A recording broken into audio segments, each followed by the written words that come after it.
and dedicated to the proposition that all men are created equal. And dedicated to the proposition that all men are created equal. We've talked about the clang, about just the maleness, talking about men. So let's put that aside and think about equal, created equal. 19th century observers, when they came to the United States, were stunned by the equality they saw. They wrote about it over and over again. But what is it? What does equality mean?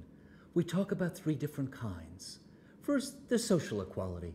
We don't have any princes or nobles or barons. Tocqueville, the 19th century French aristocrat who came to the United States, wrote about being surprised in his very first letter home. He was served at a tavern, and then the servers sat down at the next table as if they were his equal. He was stunned. That was equality in the 19th century, social equality. And that we've more or less maintained throughout American history. Then there's political equality. We know how important and what a struggle it's been to ensure one person, one vote. And that remains a live issue. If one person can spend millions of dollars in campaign contributions, does that in some way diminish one person, one vote? Does that diminish political equality or not? Or is it just part of free speech? Very important issue that we'll have very much to say about.